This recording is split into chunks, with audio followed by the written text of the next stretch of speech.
चलिए दोस्तों, विविध की श्रृंखला में एक और वीडियो करते हैं। इसमें हम प्रसिद्ध व्यक्ति और उनके उपनाम के विषय में पढ़ेंगे। कौन से व्यक्ति कौन कौन से भारत के राजनीतिक नेतृत्व करता रहे हैं, भारत के सामाजिक और स्वतंत्रता आंदोलन के नेता रहे हैं और उनको किन किन नामों से संबोधित किया जाता है और उसके पीछे के कारण। आइए दोस्तों, ज़्यादा समय न लेते हुए, चूँकि परीक्षा हमारे सामने ही है एकदम, तो तुरंत डायरेक्ट पॉइंट पे आते हैं। चलिए, टॉपिक है हमारा प्रसिद्ध व्यक्ति और उनके उपनाम। दोस्तों, भगत सिंह। भगत सिंह को किस उपनाम से जाना जाता है? भगत सिंह को हम शहीद आजम के उपनाम से जानते हैं। 23 मार्च 1931 को राजगुरु भगत सिंह और सुखदेव को एक साथ फांसी दी गई थी। भगत सिंह को किस उपनाम से जानते हैं? हम शहीद आजम के नाम से जानते हैं। अगला देखिए दोस्तों, इस वीडियो को हम जरा तेज करेंगे ताकि हम तेजी से चीजों को कर सकें। आइए देखते हैं। सुभाष चंद्र बोस को किस नाम से जानते हैं? सुभाष चंद्र बोस की उपाधि का नाम है नेताजी। सुभाष चंद्र बोस को नेताजी की उपाधि देने वाला जर्मनी का नाजीवादी रूलर हिटलर था।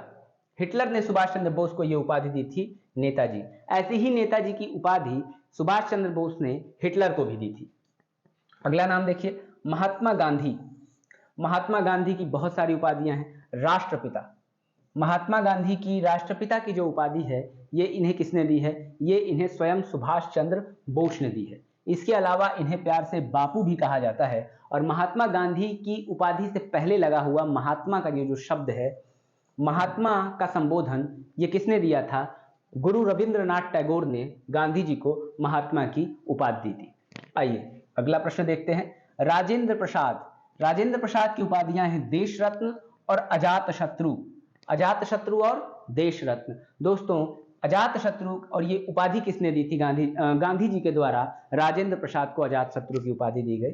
अजात शत्रु का मतलब होता है दोस्तों हिंदी में कि वो जिसके शत्रु ने कभी जन्म न लिया हो, जिसका कोई शत्रु न हो। तो कौन है अजात शत्रु? निश्चित तौर पर उनके व्यक्तित्व के कारण ऐसा कहा गया होगा। रविंद्रनाथ ठाकुर, जिन्हें हम रविंद्रनाथ टैगोर के नाम से जानते हैं, इन्हें विश्व कवि की उपाधि मिली है, कवि गुरु की उपाधि मिली है, गुरुदेव की उपाधि जो स्वयं महात्मा गांधी ने इन्हें दी थी। विश्व कवि या कवि गुरु इसलिए कहते हैं कि साहित्यिक रूप से बहुत ही ज़्यादा सक्रिय रहे। गीतांजलि के लिए इन्हें साहित्य का नोबेल पुरस्कार भी दिया गया। इसके अलावा देखा जाए तो इन्होंने भारत का राष्ट्रगान जनगण मन अधिनायक जय हे लिखा। इसके अलावा बांग्लादेश का जो आज राष्ट्रगान है, जिसे हम आमार सोनार बंगला के नाम से जानते हैं, उसकी भी रचना रविंद्रनाथ टैगोर ने ही की थी। गुरुदेव रविंद्रनाथ टैगोर ने की थी। यह उपाधि किसने दी है? महात्मा गांधी ने दी है। महात्मा गांधी को महात्मा की उपाधि किसने दी है? रविंद्रनाथ टैगोर ने दी है। अगले हैं खान अब्दुल गफ्फार खान। भारत के नॉर्थ वेस्टर्न फ्रंटियर प्रोविंस, उत्तरी पश्चिमी सीमांत प्रांत जो उस समय का था, उत्तरी पश्चिमी सीमांत प्रांत से लाल कुर्ती आंदोलन का नेतृत्व करने वाले, जिसे हम रेड शर्ट्स आंदोलन कहते हैं, या उसका नेतृत्व करने वाले महान नेता थे खान अब्दुल गफ्फार खान। चूंकि वो सीमांत क्षेत्र थे फ्रंटियर प्रोविंस से थे और इस प्रकार से नेतृत्व कर रहे थे, तो इसीलिए हम इन्हें सीमांत गाधी के नाम से भी जानते हैं। इनके आंदोलन को खुदाई खिदमतगार भी कहते हैं और लाल कुर्ती आंदोलन भी कहा जाता है। दोस्तों, आइए अगले व्यक्ति की तरफ चलते हैं, जिनका नाम है मोहम्मद अली जिन्ना। मोहम्मद अली जिन्ना को किस उपनाम से जाना जाता है? गांधी जी ने इन्हें कायदे आजम कहा। अगली उपाधि है दादा भाई नौरोजी। दादा भाई नौरोजी। दोस्तों, दादा भाई नौरोजी को grand old man of India, Bharat का वयोवृद्ध पुरुष कहते हैं। भारत का वयोवृद्ध पुरुष कहते हैं किसको? दादा भाई नौरोजी को। दादा भाई नौरोजी ने कांग्रेस के 3 अधिवेशनों में हिस्सा लिया। कांग्रेस के अधिवेशन 1886 कलकत्ता अधिवेशन में हिस्सा लिया, 1893 के अधिवेशन में हिस्सा लिया और 1906 में जब कांग्रेस का एक और कलकत्ता अधिवेशन हुआ तो इस अधिवेशन में भी दादा भाई नौरोजी ने हिस्सा लिया है। रहनुमाई मजदयासन सभा एक है, रहनुमाई मजदयासन सभा, उस सभा से कौन संबंधित है? दादा भाई नौरोजी ही संबंधित है। एक थियरी है ड्रेन ऑफ वेल्थ, धन के बहिर्गमन का सिद्धांत। धन के बहिर्गमन का सिद्धांत किसने दिया है? तो धन के बहिर्गमन का सिद्धांत भी दादा भाई नौरोजी ने ही दिया है। इनकी एक पुस्तक का नाम है poverty and un British rule in India. इनकी बहुत ही फेमस बुक है। चलिए अगले जिस व्यक्ति की तरफ हम चल रहे हैं, राजा राम मोहन राय। राजा राम मोहन राय, इन्हें भारतीय पुनर्जागरण के तारा या भारतीय पुनर्जागरण का पिता के नाम से जाना जाता है। अतीत और वर्तमान के बीच का सेतु, का पुल भी कहते हैं। किसे कहते हैं? राजा राम मोहन राय। पुनर्जागरण का मतलब ये होता है कि जब, देखिए दोस्तों, जिस प्रकार व्यक्ति बड़ा होता है, वयस्क होता है, इसी प्रकार समाज भी बड़ा होता है, वयस्क होता है, समाज भी अपनी कमियों को दूर करता है। इसीलिए हम कहते हैं कि समाज भी क्या है? एक जीवंत श्रृंखला है, एक जीवंत संस्था है। राजा राम मोहन राय के समय का जो समाज है, ये तो हर समय का समाज बहुत कुछ सीखता है, लेकिन अगर उस समय की बात करें तो समाज में बहुत सारी बुराइयां हैं। सती प्रथा है, महिलाओं को शिक्षा नहीं दी जा रही है, तमाम बुराइयां हैं। और उस समय आमतौर पर भारतीय समाज में इनका बहुत बड़े पैमाने पर विरोध भी नहीं हो रहा है। धर्मांधता बहुत बड़े पैमाने पर है। तो राजा राम मोहन राय जिस समय भारत के पटल पर उदित हो रहे हैं, उस दौरान उन्होंने भारत को इन तमाम बुराइयों से बाहर निकालने का प्रयास किया, यानी पुनर्जागरण किया, जिसे हम रेनेसां कहते हैं। पुनर्जागरण का कार्य किया। इनके द्वारा बहुत सारी संस्थाएं बनाई गई हैं दोस्तों। अगर बात की जाए इनके द्वारा कौन कौन सी संस्थाएं बनाई गई थी इस क्रम में, तो जैसे इनके द्वारा अगर संस्थाओं की बात करें दोस्तों, आइए देख लेते हैं थोड़ा जल्दी से। राजा राम मोहन राय द्वारा 1815 में आत्मीय सभा की स्थापना की गई थी दोस्तों। आत्मीय सभा की स्थापना की गई थी। इसके अलावा इन्हीं के द्वारा 1828 में ब्रह्म समाज की स्थापना, जिसे ब्रह्म सभा कहते थे शुरू में, बाद में इसी का नाम ब्रह्म समाज पड़ गया, तो ब्रह्म समाज की स्थापना की थी। इसके अलावा वेदांत कॉलेज की स्थापना भी राजा राम मोहन राय ने की। बहुत सारी चीज़ों की स्थापना राजा राम मोहन राय ने की। इनकी एक पुस्तक का नाम है अ गिफ्ट टू मोनोथेइस्ट, एकेश्वरवादियों का उपहार, यानी एकेश्वरवाद, एक ईश्वर की पूजा की ओर मतलब का वर्णन करते हैं। सती प्रथा के विरोध में बहुत ही शानदार काम किया। सती प्रथा के बहुत बड़े विरोधी थे, जहां महिला को जिसकी पति की मृत्यु हो गई थी, चिता में जिंदा जला दिया जाता था। तो बहुत ही क्रूर रीति थी एक प्रकार के भारतीय समाज की। तो इस सती प्रथा को समाप्त करवाने के लिए 1829 में इस सती प्रथा को समाप्त कर दिया गया। जब 1829 में एक नियम 17 के द्वारा सती प्रथा को समाप्त किया गया। इस समय भारत का गवर्नर कौन था? तो विलियम बेंटिक इस समय भारत का गवर्नर हुआ करता था, गवर्नर जनरल हुआ करता था। तो ये सारी बातें किसके बारे में है? ये सारी बातें भारत के पुनर्जागरण के अग्रदूत राजा राम मोहन राय के बारे में है। आइए दोस्तों अगले प्रश्न पर चलते हैं। अगला हमारे सामने थे सरदार वल्लभ भाई पटेल। सरदार वल्लभ भाई पटेल को हम सभी जानते हैं, सरदार वल्लभ भाई पटेल। आइए देखते हैं।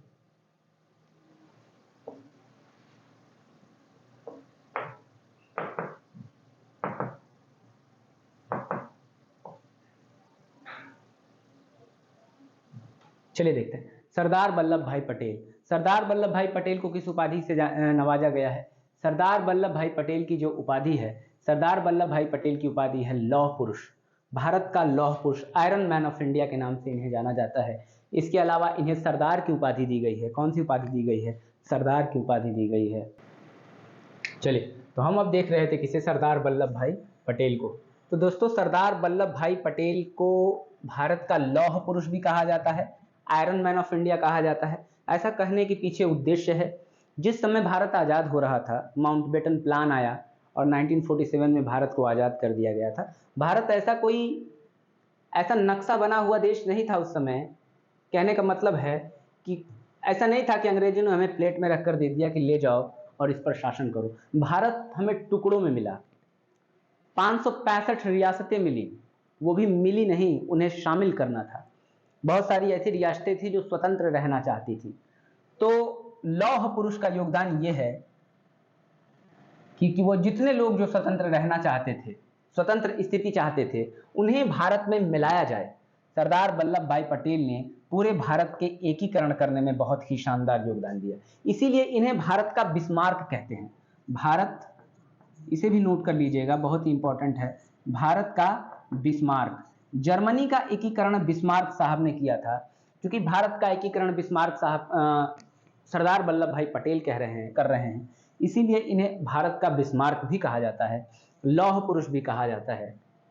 इसके अलावा सरदार की उपाधि 1928 में गुजरात के बारदोली में एक सम्मेलन हो रहा था, जिसमें किसान आंदोलन था और बड़ा ही शानदार नेतृत्व किया था उसका वल्लभ भाई पटेल ने। तो बारदोली की महिलाओं ने सरदार वल्लभ भाई पटेल को सरदार की उपाधि दी। कभी कभी गांधी जी भी लिखता है, तो ये जान लीजिए कि बारदोली की महिलाओं की तरफ से गांधी जी ने वल्लभ भाई पटेल को सरदार की उपाधि दी। तो मेरे ख्याल से ये क्लियर हो गया। चलिए आइए अगले पे चलते हैं। अगला है विलियम एवर्ट ग्लैडस्टोन। ग्लैडस्टोन किसकी उपाधि है? ब्रिटेन के थे Gladstone, old man of Britain, British politics. Britain के राजनीति का वयोवृद्ध पुरुष किसे कहा जाता है? विलियम एवर्ट ग्लैडस्टोन को कहा जाता है। विलियम ग्लैडस्टोन को कहा जाता है ब्रिटेन की राजनीति का वयोवृद्ध पुरुष। लाल बहादुर शास्त्री पर आ जाइए। लाल बहादुर शास्त्री को हम शांति पुरुष के नाम से जानते हैं। यूं तो जब जरूरत पड़ी 1965 में, जब पाकिस्तान ने हम पर आक्रमण किया, तो बड़ा ही शानदार प्रत्युत्तर दिया हमने। उसे 1965 की युद्ध में हमने धूल चटाई, लेकिन अपनी शांति नीतियों के कारण, जबरदस्त प्रतिनिधित्व के कारण इन्हें शांति पुरुष भी कहा जाता है। दोस्तों, जब ये एक रेल मंत्री थे, उस दौरान एक दुर्घटना हुई थी, रेल दुर्घटना हुई थी, और उस दुर्घटना की जिम्मेदारी लेते हुए लाल बहादुर शास्त्री ने रेल मंत्री के पद से क्या कर दिया था? त्याग पत्र दिया था। जय जवान जय किसान का नारा देने वाले नेता हैं लाल बहादुर शास्त्री। अगली है एलिजाबेथ, ब्रिटेन की महारानी रही है ये, मैडम क्वीन के नाम से भी जाना जाता है। लाला लाजपत राय, लाला लाजपत राय शेरे पंजाब कहते हैं हम इन्हें, शेर ए पंजाब कहते हैं। इसके अलावा पंजाब केसरी कहते हैं। शेर ए पंजाब का मतलब पंजाब का शेर कहा जाता है। लाला लाजपत राय भारतीय स्वतंत्रता संग्राम के बहुत ही शानदार नायक रहे हैं, और जिस समय भारत में क्रांतिकारिता का उभार हो रहा था, जिस दौरान लाल बाल पाल की बात सामने आ रही थी, लाला लाजपत राय, बाल गंगाधर तिलक, बिपिन चंद्र पाल, इन ओजस्वी क्रांतिकारियों का नाम आ रहा था, उन्हीं में से एक हैं लाला लाजपत राय। याद रखेंगे दोस्तों, 1928 में जब भारत में साइमन कमीशन आया था, तब साइमन कमीशन का विरोध करने के दौरान 1928 में ही लाहौर में विरोध करने के दौरान इन पर लाठियों की बारिश की गई, मतलब लाठियां बरसाई गई, जिसके कारण इनकी मृत्यु हो गई। और इस पर कहा भी था इन्होंने कि मृत्यु से पहले कि मेरे सर पे गिरी हर एक लाठी ब्रिटिश ताबूत की कील साबित होगी। तो चलिए, ये हो गए पंजाब केसरी लाला लाजपत राय। अगला देखिए, अगले हैं Napoleon Bonaparte. Napoleon Bonaparte France के शानदार हम कह सकते हैं शासक रहे हैं। नेपोलियन बोनापार्ट, इन्हें the man of destiny, destiny का मतलब भाग्य होता है, इन्हें द मैन ऑफ डेस्टिनी के नाम से भी जाना जाता है, और द लिटिल कारपोरल के नाम से भी जाना जाता है। कारपोरल का मतलब होता है सेना नायक। इनकी हाइट जो है छोटी थी, इसीलिए इस कारण से इन्हें द लिटिल कारपोरल के नाम से भी जाना जाता है। किसे? नेपोलियन बोनापार्ट को लिटिल कारपोरल के नाम से भी जाना जाता है। जब आप वाटरलू का युद्ध पढ़ेंगे, तमाम चीजें पढ़ेंगे, तो वहां पर नेपोलियन बोनापार्ट को पढ़ेंगे। चलिए अगले व्यक्ति को देखते हैं, आशुतोष मुखर्जी, बंगाल के शानदार नेता आशुतोष मुखर्जी। इन्हें बंगाल केसरी के नाम से जाना जाता है। दोस्तों, किस नाम से जाना जाता है? बंगाल केसरी। काजी नजरुल इस्लाम, काजी नजरुल इस्लाम को विद्रोही कवि के नाम से जाना जाता है। बहुत ही शानदार कविताएं लिखी हैं काजी नजरुल इस्लाम ने, इसीलिए काजी नजरुल इस्लाम को किस नाम से जाना जाता है? विद्रोही कवि के नाम से जाना जाता है। श्री कृष्ण सिंह बिहार के प्रथम मुख्यमंत्री हैं, इसलिए बड़ा इंपॉर्टेंट है बिहार के लिए। बिहार केसरी के नाम से किसे संबोधित किया जाता है? अगर कोई आपसे पूछे तो आप कहेंगे कि बिहार केसरी के नाम से श्री कृष्ण सिंह को नाम से जाना जाता है। किसे जाना जाता है? श्री कृष्ण सिंह को बिहार केसरी के नाम से जाना जाता है। मोहम्मद बिन तुगलक, विरोधाभासों का मिश्रण, विरोधाभासों का मिश्रण कहा जाता है इन्हें। इन्हें अपने समय एक पागल शासक भी कुछ लोग कह देते हैं। मोहम्मद बिन तुगलक को विरोधाभासों का मिश्रण कहा जाता है। ऐसा क्यों? यूं तो अपने समय का सबसे विद्वान शासक रहा है मोहम्मद बिन तुगलक, तुगलक वंश का। 1326 से 1351 तक, आई थिंक 1326 से 1351 तक इसका दिल्ली पर शासन रहा है। तुगलक वंश का शासक रहा है। इसे दुनिया का खान भी कहा गया गुरसमंद अभिलेख में, मोहम्मद बिन तुगलक। लेकिन इसकी बहुत सारी चीजें ऐसी थी जो जिस पर सवाल उठाए गए, मतलब असफल रही। इसकी बहुत सारी योजनाएं थी। आखिर क्यों इसे कहा गया विरोधाभासों का मिश्रण? जैसे इसने राजधानी दिल्ली से दौलताबाद स्थानांतरित की, कि हम राजधानी को दिल्ली से लेकर दौलताबाद ले जाएंगे। ऐसा इसलिए था कि शायद दिल्ली, भारत के उस समय यहां पर अगर दिल्ली है, तो अगर विदेशियों का आक्रमण हो रहा है तो दिल्ली जल्दी प्रभावित हो सकती है। तो राजधानी दौलताबाद कहां थी? देवगिरी, ये महाराष्ट्र के करीब थी। अगर इतनी जल्दी अंदर राजधानी हो जाएगी तो आक्रमण से बचा रहेगा। लेकिन गलती क्या हुई इसने न सिर्फ अब राजधानी ट्रांसफर करनी है तो ऑफिस ले जाओ, कार्यालय ले जाओ, अधिकारियों को ले जाओ, लेकिन इसने पूरे दिल्ली के लोगों को ही देवगिरी की तरफ बढ़ा दिया। तो ये बहुत ही असफल योजना रही और पुनः उन्हें दिल्ली वापस जाना पड़ा, सालों का श्रम व्यर्थ गया। तो इसलिए भी कहा जाता है। इसके अलावा इसे एक कारण से और जाना जाता है, दोआब। दोआब क्षेत्र कहते हैं जहाँ दो नदियों के बीच का बड़ा ही उपजाऊ भूमि होती है। दोआब में उसने कर वृद्धि की कि यहाँ पर कर वृद्धि करके हम चीज़ों को बड़ा शानदार से राज्य की आय बढ़ा सकते हैं। लेकिन जिस वर्ष उसने कर वृद्धि की उसी समय भयंकर सूखा पड़ा, उसकी ये योजना भी असफल रह गई। इसके अलावा एक इसकी और योजना है सांकेतिक मुद्रा चलाने की। सांकेतिक मुद्रा चलाई थी इसने, सांकेतिक मुद्रा चलाई थी। सांकेतिक मुद्रा इसने चला तो दी। सांकेतिक मुद्रा का मतलब होता है जैसे मान लीजिए चांदी का एक सिक्का है 1 रुपए का और इसका मूल्य 1 रुपया है, लेकिन उसी की जगह पर अगर तांबे के एक का सिक्का चला दिया जाए और मूल्य उतना ही रखा जाए तो अगर चांदी की कमी है तो हम उससे निपट सकते हैं तांबे का सिक्का जारी करके। लेकिन इसकी ये योजना भी असफल रह गई क्योंकि बहुत से लोगों ने तांबे के इस सिक्के को जो आसानी से बन सकता था अपने घर में बनाना शुरू कर दिया और उसका ये योजना भी सफल रही। बहुत सारे कारण हैं, कुराचिल का अभियान एक आता है, बहुत सारे ऐसे कारण हैं जो असफल रह गए, इसीलिए इसे विरोधाभासों का मिश्रण कहा जाता है। विरोधाभासों का मिश्रण कहा जाता है। अगले व्यक्ति हैं टी प्रकाशम। टी प्रकाशम को हम आंध्र केसरी, इस क्षेत्र के बहुत बड़े नेता रहे हैं टी प्रकाशम, इसीलिए हम क्या नाम से जानते हैं, आंध्र केसरी के नाम से किसे जानते हैं, टी प्रकाशम को आंध्र केसरी के नाम से जानते हैं। अब हैं धुंडीराज गोविंद फाल्के। इन्हें भारतीय फिल्मों के पितामह, भारत में सबसे पहले टेलीविजन पर्दे की शुरुआत करी इन्होंने गोविंद फाल्के साहब। आज भी आपने देखा होगा कि फाल्के पुरस्कार दिया जाता है फिल्मों में। ये फाल्के पुरस्कार किसके लिए दिया जाता है, सिनेमा के लिए दिया जाता है, सिनेमा का क्षेत्र में दिया जाता है, इसीलिए इन्हें भारतीय फिल्मों का पितामह कहते हैं। शेख अब्दुल्ला, शेख अब्दुल्ला को शेरे कश्मीर कहते हैं, कश्मीर के शुरुआती दौर के बहुत बड़े नेता रहे हैं। शेख अब्दुल्ला क्या कहते हैं, शेरे कश्मीर कहते हैं। जतेंद्र सोहन देवगुप्त, जतेंद्र मोहन सेनगुप्ता, इन्हें देशप्रिय की उपाधि के नाम से जाना जाता है। जयप्रकाश नारायण, हम सभी जानते हैं जयप्रकाश नारायण बिहार के बहुत ही शानदार नेता रहे हैं, इन्हें लोक नायक जयप्रकाश नारायण की उपाधि से सम्मानित किया जाता है।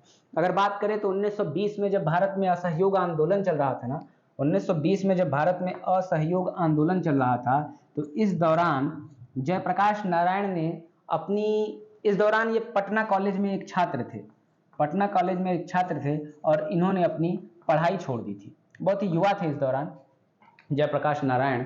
इसके बाद बात करें 1934 में या बात करें 1942 के भारत छोड़ो आंदोलन, क्विट इंडिया मूवमेंट, तो क्विट इंडिया मूवमेंट भारत छोड़ो आंदोलन के बहुत ही शानदार नेता कौन रहे, जयप्रकाश नारायण। भारत छोड़ो आंदोलन, इस दौरान वो बिहार के हजारीबाग में जेल में कैद थे, लेकिन वहां से निकल भागे और उसके बाद उन्होंने भारत छोड़ो आंदोलन 1942 का बहुत ही शानदार संचालन किया।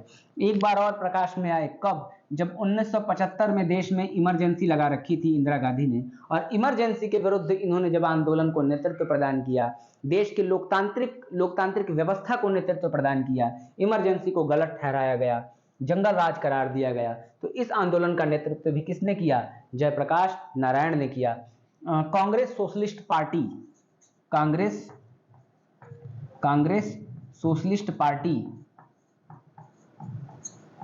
सोशलिस्ट पार्टी की स्थापना जब की गई थी 1934 में, कहां पर, पटना में, तो इसके भी यहां पर कौन था, जयप्रकाश नारायण। तो चलिए इन्हें लोकनायक की उपाधि के नाम से जानते हैं। शेख मुजीबुर रहमान, आज जो बांग्लादेश बना है ना, बंग बंधु कहते हैं इन्हें, क्यों, क्योंकि बांग्लादेश को बांग्लादेश बनाने में इनका योगदान बहुत ज्यादा है। आज जो बांग्लादेश की प्रधानमंत्री हैं शेख हसीना, उनके पिता हैं शेख मुजीबुर रहमान, इन्हें बंग बंधु के नाम से जानते हैं। दोस्तों अभी भारत ने फुटबॉल के क्षेत्र में एक टूर्नामेंट जीता है जिसे हम सैफ चैंपियनशिप कहते हैं, साउथ एशिया फुटबॉल फेडरेशन का ये टूर्नामेंट है। इसमें फाइनल में हमने कुवैत को हराया था दोस्तों। तो सैफ का जो टूर्नामेंट होता है, सैफ टूर्नामेंट, उसे हम बंग बंधु टूर्नामेंट कहते हैं। ये इन्हीं शेख मुजीबुर रहमान के नाम पर रखा गया था। चलिए दोस्तों आगे बढ़ते हैं। अनुग्रह नारायण सिंह, इन्हें बिहार विभूति, बिहार का सिंह, तमाम नामों से जाना जाता है। किन्हें जाना जाता है, बिहार विभूति के नाम से जाना जाता है, सॉरी बिहार सिंह नहीं, किसे कहते हैं, अनुग्रह नारायण सिंह को क्या कहते हैं? बिहार विभूति कहते हैं। अगले व्यक्ति हैं चितरंजन दास। चितरंजन दास को हम देश बंधु कहते हैं, देश बंधु चितरंजन दास। सुभाष चंद्र बोस के राजनीतिक गुरु हैं चितरंजन दास। 1923 में चितरंजन दास ने कांग्रेस खिलाफत स्वराज पार्टी की स्थापना की। किसकी स्थापना की? स्वराज पार्टी की स्थापना की। किसके साथ मिलकर? मोतीलाल नेहरू के साथ मिलकर। स्वराज पार्टी के अध्यक्ष थे चितरंजन दास और मोतीलाल नेहरू इसके सचिव थे। किसके? स्वराज पार्टी के। उपाधि क्या है चितरंजन दास की? देश बंधु। और ये किसके राजनीतिक गुरु थे? सुभाष चंद्र बोस, नेताजी सुभाष चंद्र बोस के। अगला है क्लाइव लॉयड। क्लाइव लॉयड को हम सुपर कैट भी कहते हैं, क्लाइव लॉयड को हम सुपर कैट भी कहते हैं। क्लाइव लॉयड क्रिकेटर हैं वेस्ट इंडीज के, हम सुपर कैट कहते हैं। बाल गंगाधर तिलक। बाल गंगाधर तिलक को लोकमान्य कहा जाता है। बाल गंगाधर तिलक को क्या कहा जाता है? लोकमान्य बाल गंगाधर तिलक कहा जाता है। बाल गंगाधर तिलक को लोकमान्य बाल गंगाधर तिलक कहने के पीछे क्या उद्देश्य है? बहुत सारे कारण हैं। 1856 में इनका जन्म हुआ, लेकिन भारत में पत्रकारिता, भारत में समाचार पत्र को एक आंदोलन में बदल दिया इन्होंने। इनके दो समाचार पत्र बड़े फेमस हैं, केसरी और मराठा। केसरी और मराठा। मराठा जो अंग्रेजी में आता था और केसरी जो मराठी भाषा में आता था। ये सुनने में केसरी और मराठा ये समाचार पत्र थे। केसरी किस भाषा में आ रहा है पत्रिका? ये आ रही है, केसरी जो है, जो मराठा है ये इंग्लिश में आ रही है और केसरी मराठा भाषा में आ रही है, मराठा में आ रही है। ये इनकी पत्रिकाएं हैं। इसके अलावा इन्होंने तमाम लेख लिखे जिससे भारत के सोए हुए राष्ट्रीय चेतना को जगाने का प्रयास किया। इसके अलावा 1905 में जब बंग भंग आंदोलन हो रहा था, इस दौरान भी बहुत ही शानदार नेतृत्व किया बाल गंगाधर तिलक को। बाद में अपनी पत्रकारिता के कारण इन्हें 6 वर्ष की सजा भी हुई 1908 में। तो बाल गंगाधर तिलक को हम क्या कहते हैं? लोकमान्य तिलक कहते हैं। महाराष्ट्र में गणपति उत्सव हो, चाहे महाराष्ट्र में छत्रपति शिवाजी के नाम पर शिवाजी महोत्सव हो, इन चीजों की शुरुआत किसने की? महात्मा तिलक ने की। चलिए आइए अगले व्यक्ति को देखते हैं, अगले उन्नायक को देखते हैं, पंडित मदन मोहन मालवीय। इन्हें महामना कहा जाता है। आमतौर पर आपने ऐसे भी पूरा नाम सुना होगा, महामना मदन मोहन मालवीय। लोग ऐसे ही नाम को प्रयोग भी करते हैं, महामना मदन मोहन मालवीय। 1915 में इन्होंने हिंदू महासभा की स्थापना की थी। किसकी महासभा? कौन सी संघ की स्थापना की थी? संस्था की हिंदू महासभा की स्थापना किसने की थी? पंडित मदन मोहन मालवीय ने की थी। अभ्युदय नाम का पत्र भी निकालते थे। पंडित मदन मोहन मालवीय ने आज जो बनारस हिंदू यूनिवर्सिटी है, उस बनारस हिंदू यूनिवर्सिटी के संस्थापक कौन है अगर हमसे पूछा जाए तो पंडित महामना मदन मोहन मालवीय हैं। अगला देखिए, major general Rajendra Singh. Major general Rajendra Singh को क्या कहा जाता है? स्पैरो कहा जाता है। मेजर जनरल राजेंद्र सिंह को स्पैरो कहा जाता है। बिहार के नेता हैं कर्पूरी ठाकुर। कर्पूरी ठाकुर को हम जननायक के नाम से जानते हैं। कर्पूरी ठाकुर को हम किस नाम से जानते हैं? जननायक के नाम से जानते हैं। इसके अलावा आइए इधर भी देखते हैं, चक्रवर्ती राजगोपालाचारी, सी राजगोपालाचारी, जो आजाद भारत के प्रथम गवर्नर हुए, प्रथम भारतीय गवर्नर हुए। सॉरी, जब भारत आजाद हुआ तो प्रथम गवर्नर माउंटबेटन ही था, लेकिन माउंटबेटन के बाद जो प्रथम भारतीय गवर्नर बने वो चक्रवर्ती राजगोपालाचारी बने और इनकी उपाधि क्या है? राजा जी की उपाधि है। CF एंड्रयूज जो भारत के राष्ट्रीय आंदोलन से बहुत ही सांत्वना रखते हैं, इन्हें दीन बंधु की उपाधि दी गई।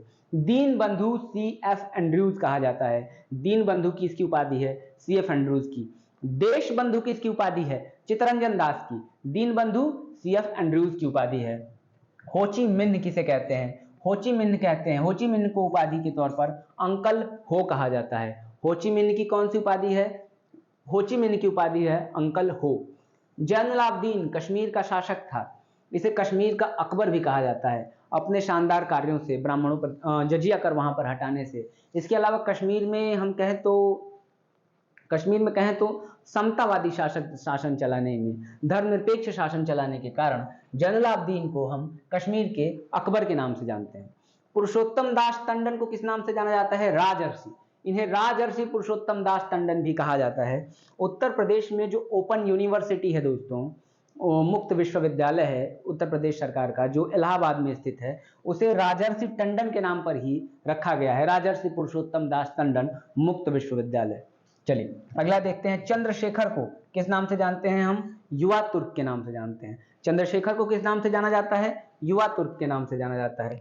देवीलाल चौधरी को हम ताऊ कहते हैं। देवीलाल चौधरी को हम किस नाम से जानते हैं? ताऊ के नाम से जानते हैं। आइए, स्पोर्ट्स स्टार पीटी उषा को हम उड़न परी कहते हैं। क्या कहते हैं पीटी उषा जी को? पीटी उषा जी को हम उड़न परी कहते हैं। आज वर्तमान में इंडियन ओलंपिक एसोसिएशन आईओए की प्रधान है। ये आईओए इंडियन ओलंपिक एसोसिएशन की प्रमुख हैं पीटी उषा। इन्हें किस नाम से जाना जाता है? उड़न परी। ट्रैक फील्ड धावक थी ये, उड़न परी के नाम से जाना जाता है। एक और दोस्तों धावक हैं हिमा दास।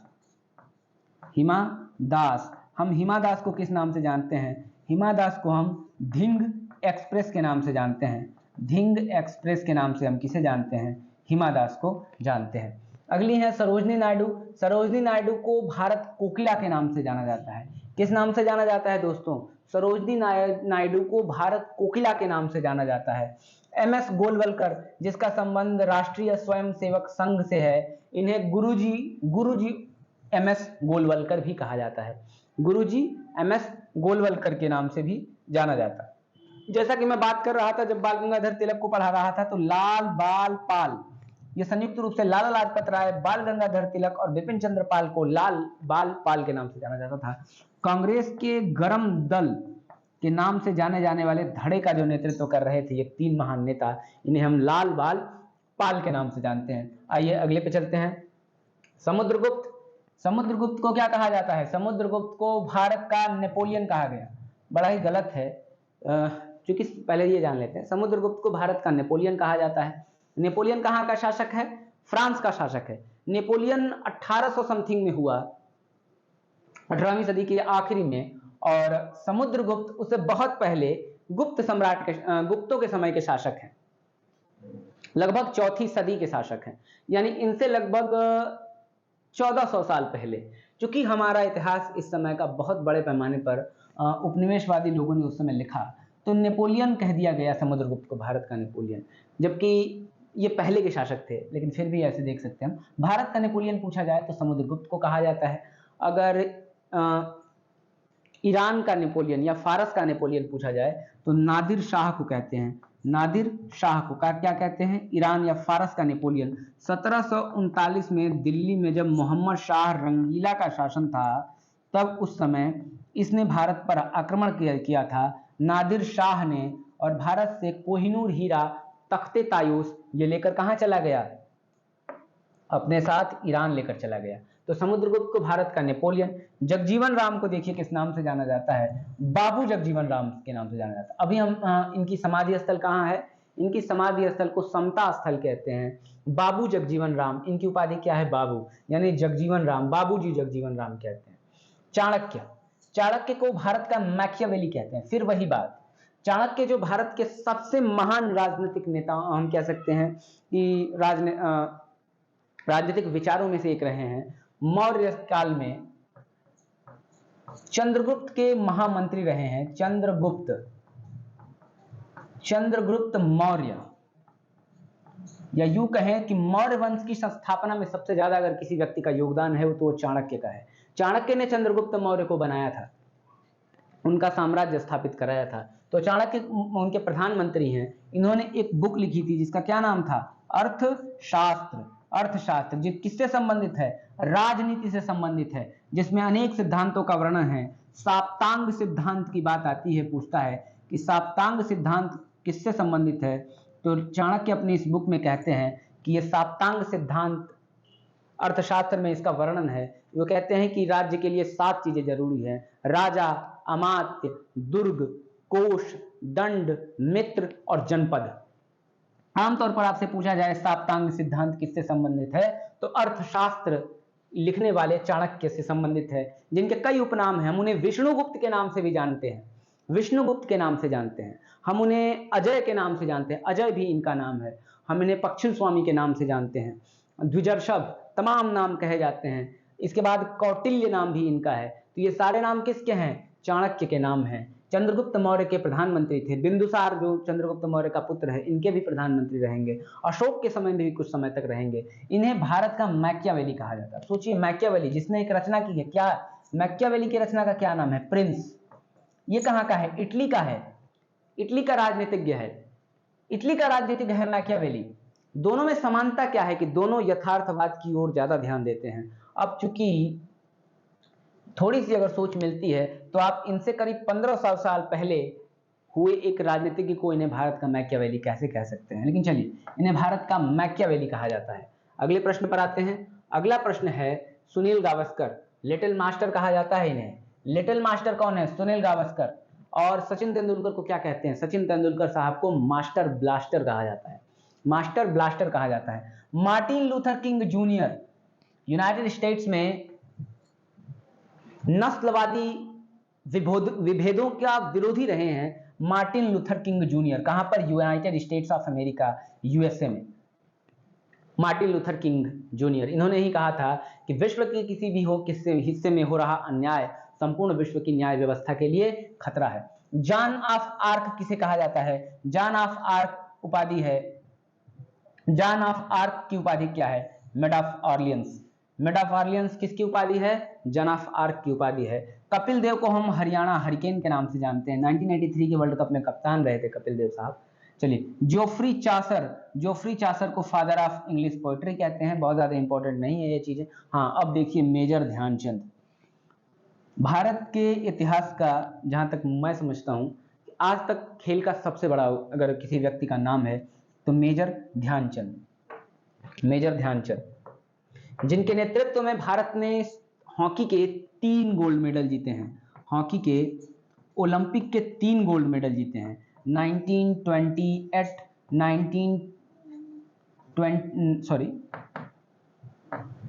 1932 और 1936 में 3 ओलंपिक गोल्ड मेडल जीते बहुत ही शानदार भारतीय खिलाड़ी मेजर ध्यानचंद। इन्हीं के नाम पर खेल रत्न पुरस्कार भी दिया जाता है। मेजर ध्यानचंद, जन्म इसी इलाहाबाद में इनका, प्रयागराज में इनका इलाहाबाद में जन्म हुआ था। 3 ओलंपिक गोल्ड जीते हैं इनके खेल के दौरान। 1940 और 44 में दोस्तों, ये वो दौर था जब वर्ल्ड वार चल रहा था और इस दौरान ओलंपिक हुए नहीं थे। उसके बाद रिटायर हो गए। तो चलिए अब अगले प्रश्न पर चलते हैं। मेजर ध्यानचंद, आज भी इन्हें भारत रत्न का सम्मान नहीं दिया गया है। एडोल्फ हिटलर को फ्यूरर कहा जाता है। हिटलर को किस बात की कौन सी उपाधि दी गई है? फ्यूहरर। फ्यूहरर किसकी उपाधि है अगर पूछा जाए तो एडोल्फ हिटलर की उपाधि है फ्यूरर।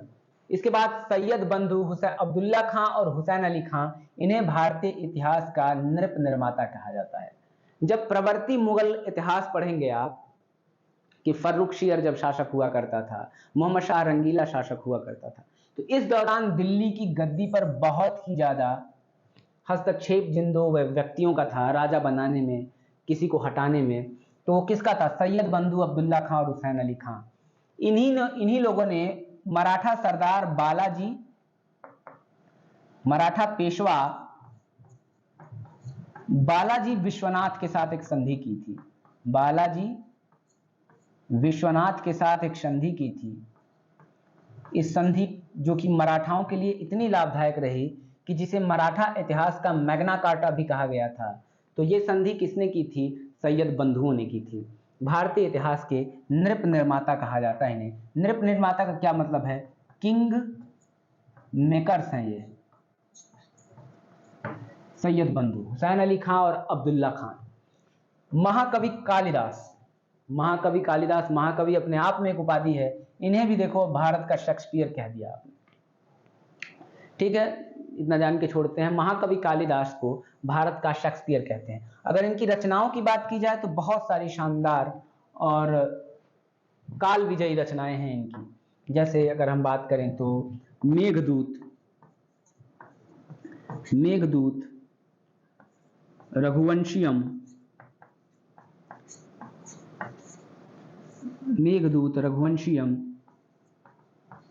अभिज्ञान, शाकुंतलम। मेघदूत हो गया, रघुवंशियम है, अभिज्ञान, शाकुंतलम है, मालविकाग्निमित्रम,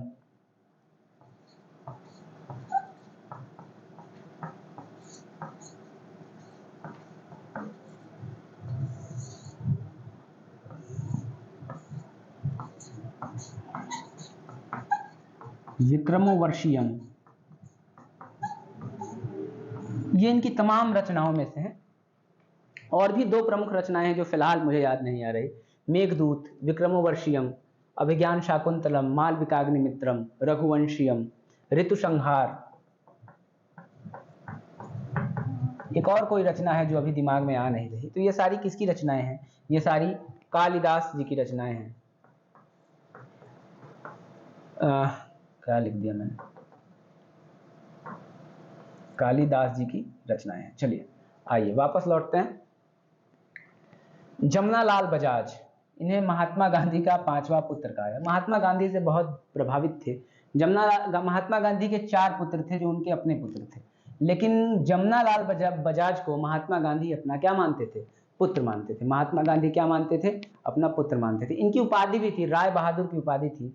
जब जलियांवाला बाग हत्याकांड हुआ 13 अप्रैल 1919 को जलियांवाला बाग हत्याकांड हुआ, तो उससे द्रवित होकर जमनालाल बजाज ने उनकी जो उपाधि थी राय बहादुर की, वो अंग्रेजों को वापस लौटा दी। कही कि ले जाओ अपनी उपाधि, मुझे आपकी ये उपाधि नहीं चाहिए। तो ये हैं जमनालाल बजाज। अगले हैं विलियम शेक्सपियर। विलियम शेक्सपियर को हम द बार्ड ऑफ एवन कहते हैं, द बार्ड ऑफ एवन कहते हैं। किसको? विलियम शेक्सपियर को। रविशंकर महाराज को हम क्या कहते हैं? गुजरात के जनक रविशंकर महाराज। वाल्मीकि को आदि कवि कहा जाता है, प्रथम कवि। किसको कहा जाता है? वाल्मीकि, जिन्होंने रामायण की रचना की। फ्लोरेंस नाइटिंगेल एक नर्स थी, इन्हें लेडी विद द लैम्प कहते हैं। महिला आंदोलन, महिला अधिकारों की बहुत सी शानदार नेता रही फ्लोरेंस नाइटिंगेल। इन्हें the lady with the lamp कहा जाता है। लेडी विद द लैम्प कहने के पीछे का कॉन्सेप्ट कुछ ऐसा है कि एक ऐसी महिला जो समाज को क्या दिखा रही है? रास्ता दिखा रही है। Lady with the lamp. Milkha Singh, इसके बाद मिल्खा सिंह को की उपाधि क्या है? मिल्खा सिंह को फ्लाइंग सिख कहते हैं। कौन सी उपाधि है मिल्खा सिंह की? फ्लाइंग सिख। फ्लाइंग सिख की उपाधि कब दी गई थी? आप मिल्खा सिंह फिल्म भी देखिए, उसमें भी दिखाया गया है कि मिल्खा सिंह जब पाकिस्तान जाते हैं और पाकिस्तान के एक धावक को वहां हराते हैं, तो वहां का फील्ड मार्शल जो है उस समय का, जो उस समय वहां का शासक भी था, प्रधानमंत्री भी था, उन्होंने मिल्खा सिंह को कौन सी उपाधि दी है? फ्लाइंग जट की उपाधि दी है, फ्लाइंग सिख की उपाधि दी है। तो मिल्खा सिंह किसकी उपाधि थी? फ्लाइंग सिख किसकी उपाधि थी? मिल्खा सिंह की उपाधि थी। चलिए दोस्तों, तो ये प्रमुख प्रसिद्ध व्यक्ति और उनके उपनाम थे। इसके अलावा इससे जुड़ी कुछ चीज़ें भी मैंने आपके साथ शेयर की कि चीज़ें बहुत ज़्यादा बोरिंग ना हो। तो ये यहाँ पर ये चीज़ें खत्म हो गई। धन्यवाद।